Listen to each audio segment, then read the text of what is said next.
તે મહિલા શિક્ષિકા હતા। વસ્તી ગણતરી માટે તે નીકળ્યા હતા અને તેમના ઘરે પહોંચતા નથી। ઘરવાળા પૂછપરછ કરે છે અને તેમના પતિ કહે છે કે તેમનો મોબાઈલ સ્વિચ ઓફ આવે છે, ક્યાં ગયા તેની ખબર નથી અને પોલીસને લાશ એક અર્ધ બળેલી મળે છે અને ત્યાર પછી આ હત્યાનો ભેદ કેવી રીતે ઉકેલાય છે તેની વાત કરવી છે।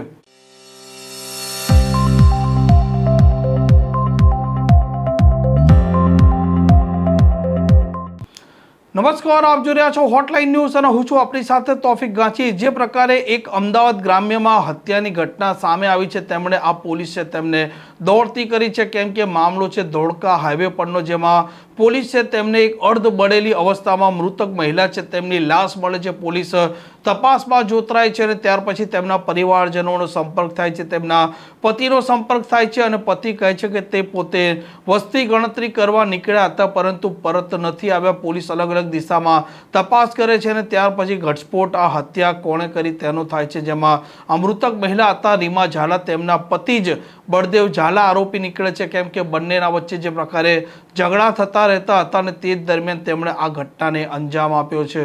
અમદાવાદ ગ્રામ્ય જિલ્લાના ધોળકા રૂરલ વિસ્તારમાં ચલોડાથી કેલિયાવાસણા જવાના રસ્તે જાડી વિસ્તારમાં એક 40 વર્ષ અંદાજિત ઉંમરની એક મહિલાની લાશ મળેલી, જે અર્ધ સળગાયેલી હાલતમાં હતી અને મૃત હાલતમાં હતી।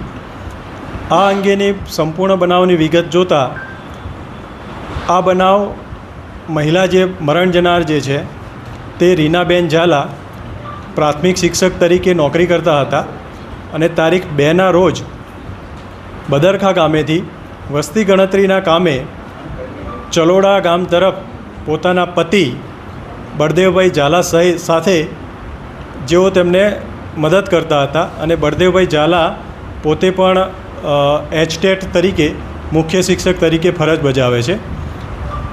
મદદના બહાને ગયેલા અને ત્યારબાદ તેમણે પરત આવી અને તેમના શાળા એટલે રીનાબેનના ભાઈને એવી વાત કરેલી કે રીનાબેન જે છે તેમને મેં વસ્તી ગણતરીના કામે મૂકીને આવ્યા બાદ મળી આવેલ નથી અને તેમનો ફોન સ્વિચ ઓફ આવે છે। ત્યારબાદ આ બનાવની જાણ પોલીસને થતાં પોલીસ દ્વારા અલગ અલગ ટીમો બનાવી તેમજ ખાનગી બાતમીદારોને એક્ટિવ કરી સમગ્ર બનાવ બાબતે રીનાબેનને શોધવાનું કામ આદરેલ। આ દરમિયાન પોલીસને સોર્સથી જાણકારી મળેલી કે રીનાબેન અને તેમના પતિ બંનેને અવારનવાર ઝઘડાઓ થતા હોય, ઘર કંકાસ થતો હોય, જેથી કરી અને તેમના પતિ બળદેવભાઈ ઝાલાને રાઉન્ડ અપ કરી તેમનો યુક્તિ પ્રયુક્તિથી પૂછપરછ હાથ ધરવામાં આવેલ। આ દરમિયાન બળદેવભાઈ ઝાલા દ્વારા પણ શરૂઆતના સમયમાં કોઈ જ વિગત તેઓ પોતે જણાવતા ન હતા, પરંતુ અલગ અલગ પોલીસ પૂછપરછ દરમિયાન તેઓ પોલીસના જવાબોને સંતોષકારક આપી શકેલ નહીં, જેથી પોલીસે વધુ આકરા સવાલો કરતાં તેઓ ભાંગી પડેલ અને સમગ્ર ગુનો પોતે આચરેલ છે તે મુજબનો ગુનો એમણે કબૂલ કરેલ। તેમણે જણાવેલ કે રીનાબેન અને પોતે એક્ટિવા ઉપર બેસી વસ્તી ગણતરીના કામે નીકળેલ, પરંતુ રસ્તામાં જ બંને વચ્ચે ઉગ્ર બોલાચાલી થઈ જતાં તેમણે રીનાબેનને રસ્તામાં જાડી ઝાંખરીવાળી જગ્યાએ ઉતારી તેમને પથ્થરથી ઘા કરી તેમનું મરણ નિપજાવેલ। ત્યારબાદ આરોપી બળદેવભાઈ ઝાલાએ કે જે રીનાબેનના પતિ થાય છે તેમણે એક્ટિવામાંથી પેટ્રોલ કાઢેલું।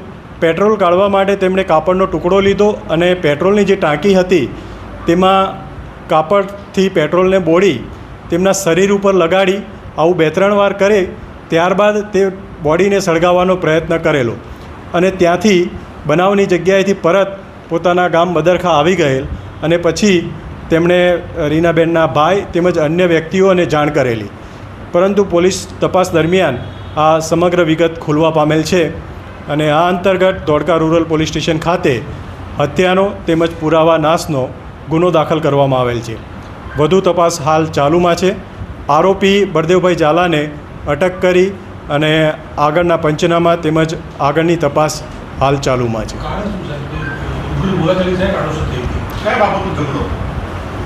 હાલ સુધીની તપાસ દરમિયાન ઘર કંકાસ અને ઘરમાં અવારનવાર ઝઘડા થતા હતા. તેમજ બળદેવભાઈનું કહેવું છે કે તેમના જે 2 સંતાનો છે તે પણ પોતાની માતા તરફે રહે છે અને માતાનો પક્ષ લે છે અને પોતે એકલા પડી ગયેલા હોય અને કોઈ પણ ઘરકામની બાબત હોય તો વારંવાર ઘર કંકાસ થતા હોય, જેથી અચાનક ઉગ્ર સ્વરૂપ ધારણ કરી અને પોતે આ બનાવને સ્વરૂપ આપેલ છે. કેટલા વર્ષનું લગ્ન જીવન છે સાહેબ? આશરે 20 વર્ષનું બંનેનું લગ્ન જીવન છે. પતિ પત્ની બંને સરકારી નોકરીમાં છે. સર, જે દિવસે આ લોકો એક્ટિવા ઉપર ગયા તે દિવસે કોઈ બાબત શું હતી? ઝઘડા બાબતની કઈ બાબત હતી? ઘરકામમાં શું, ખાવાનું બનાવવાનું શું, કારણ શું થયું? હાલ પૂછપરછ ચાલુ છે. હાલ આરોપી દ્વારા કોઈ ચોક્કસ બાબત જણાવવામાં આવેલ નથી, પરંતુ જે રીનાબેન છે તેમના ભાઈ તેમજ તેમના પિયર પક્ષના લોકોના કહેવા મુજબ ઘરમાં કોઈપણ પ્રકારના નિર્ણયો લેવાના થાય ત્યારે બંને વચ્ચે રકઝક થતી હતી અને વારંવાર તેઓ બળદેવભાઈ આ રીનાબેનને મારી નાખવાની ધમકી આપતા હતા. ઘરે જઈને આ ભાઈએ શું જાહેરાત કરી એને પત્નીને લઈને જ્યારે મર્ડર કરીને ઘરે ગયો પછી શું કીધું? સૌપ્રથમ તેઓ જ્યારે આ બનાવ બન્યા બાદ પોતાના ગામમાં એક લાઇબ્રેરીમાં જાય છે અને ત્યારબાદ પોતે ઘરે જાય છે. ઘરે ગયા બાદ તેઓ રીનાબેનના જે ભાઈ છે તેમને જાણ કરે છે અને તેમને એવું જણાવે છે કે હું રીનાને જે તે જગ્યાએ વસ્તી ગણતરીની કામગીરી માટે છોડીને આવેલ છું, પરંતુ હવે ફોન લગાવું છું તો એનો ફોન સ્વિચ ઓફ આવેલ છે અને તે હજુ સુધી ઘરે પહોંચેલ નથી. જેથી કરી અને પછી આ બધા ભેગા થાય છે અને ભેગા થઈ અને જાતે થઈ અને અલગ અલગ જગ્યાએ શોધવાનો ડોળ કરે છે. પરંતુ પોલીસ તપાસ દરમિયાન તેમજ ખાનગી સૂત્રોથી જે માહિતી મળેલી તેના આધારે આરોપી જે છે તે સંપૂર્ણ બનાવ અંગેની કબૂલાત કરે છે. તે હજુ ચોક્કસ કહી શકાય નહીં, વધુ પૂછપરછ ચાલુ છે. આ પ્રકારના સમાચાર માટે હોટલાઇન ન્યૂઝ ચેનલને લાઇક, શેર અને સબસ્ક્રાઇબ કરવાનું ભૂલતા નહીં. નમસ્કાર. આવા પ્રકારના વિડીયો તમને જોવા ગમતા હોય તો હોટલાઇન ન્યૂઝ ચેનલને લાઇક, શેર અને સબસ્ક્રાઇબ કરો.